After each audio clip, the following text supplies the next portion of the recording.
Hey guys, so today I'm going to be showing you how to build an easy, cheap, and efficient wooden coop for your quails. So I just picked up these adorable little quail. I got 6 of them of all these different cute little colors. I've never had quail before, so this is my first experience raising them, but I built a coop that I think looks awesome enough and works well enough to share with you guys. To give you guys a great understanding of what we're going to be building today, this is the finished product. I don't want to give too much away, so let's start with the build. So for this particular coop, it actually is meant to sit on the ground to make cleaning easier. In my case, I keep my quails in the garage with some AC, and that way when it comes time for cleaning, I just put my quails into a separate carrier, move the entire coop, and power wash the garage floor underneath. However, if you want to add legs or a plywood flooring to the coop, by all means, this will work perfectly for that too. So first off, for this project, here are all the materials you're going to need. Feel free to pause this video at any time and write this down or take a screenshot. In terms of wood, you're going to need 7 2x4s and 8 1x1 or 1x2 pieces. You're also going to need a heavy-duty wood stapler and wood-grade staples to go along with it. You're going to need a drill and a driver along with 1-inch wood screws and 1.5-inch or longer wood screws. Finally, you're going to need a 1/4 of an inch hardware cloth that is 48 inches tall at minimum. The roll should be at least 40 feet, or you can go with more in case you mess up. In terms of latches are optional. My quail, as I said, are in the garage, so I don't need to worry about predators. But if you have a predator concern, I would strongly recommend adding some very strong latches to your shopping list. So without further ado, let's jump right into the fun part, which is actually building the coop. For step 1, take one of your 2x4s and cut 2 different pieces, measuring at 36 inches.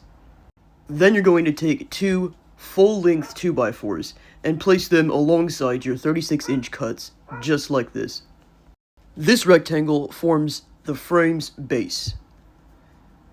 Once you're happy with the placement, you can go ahead and take your 1.5-inch or longer wood screws and connect all 4 of these pieces together like so.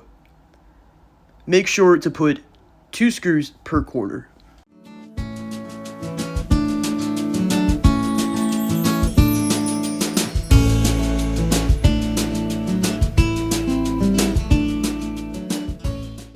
Next, you're going to take another one of your 2x4s and cut 6 equal pieces, each measuring out at 15 inches long.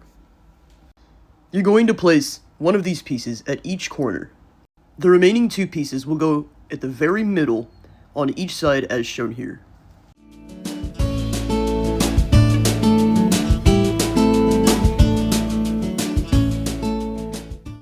Next, you can use your 1.5-inch or longer wood screws to connect all of these pieces to your base frame. I recommend using a drill for this process to kind of pre-drill some of your holes to make it easier to get those angled screws in perfectly. For our next step, you'll need to take 2 more full-length 2x4s and screw them in on top of our vertical supports. At this point, your coop should look just like this.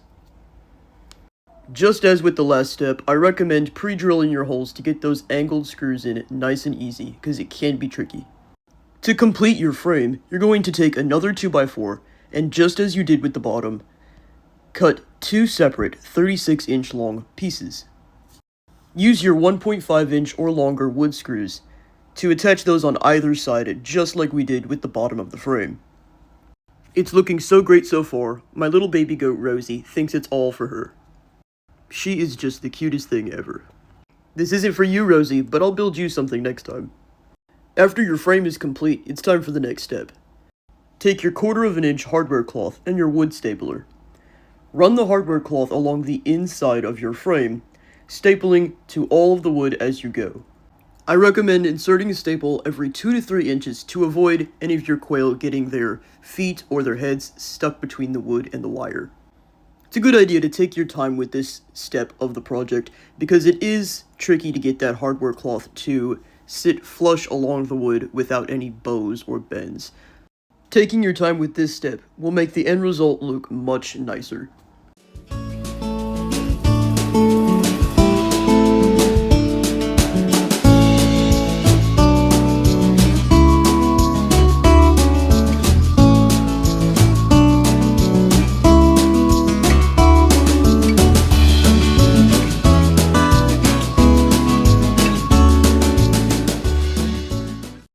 Next, we need to add the top of our quail enclosure.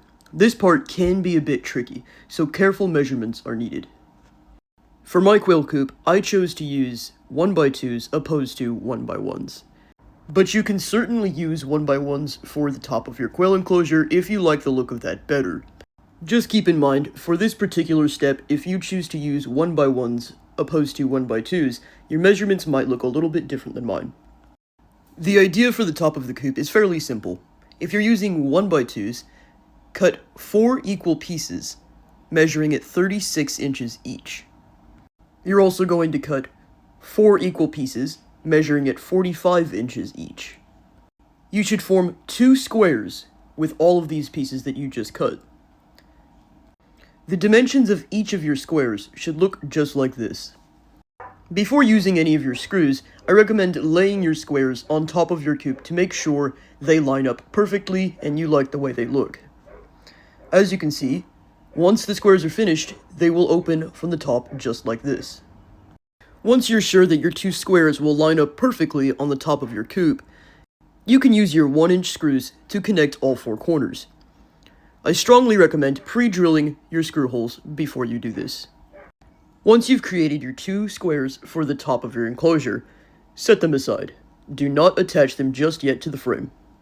Next, go ahead and grab your wood stapler again and your hardware cloth. Cut and secure the hardware cloth on the inside of both squares individually. Follow the same process as you did when you secured the hardware cloth to the inside of the frame. However, each of these squares should be able to move independently of each other once we add the hinges. Next, place your 2 squares on top of your coop and line them up just like you did earlier. It's time to add the hinges, which is our final step. You can choose to add 2 or 3 hinges per square. Me, personally, I chose to use 3 to make it stronger and last longer. At this point, your coop should look just like this. And that is the final step. Your new quail coop is finished and ready to go. At this point, on the front of the 2 top doors, if you want to add latches, go ahead and add those latches to secure them from predators. Make sure if you choose to paint or stain your frame, you do that well in advance before you put your quail in their new home. That's all for today's video, guys. I hope you loved it. Please subscribe. Don't forget to like, comment. It makes all these videos possible and really helps out our small farm. See y'all in the next video.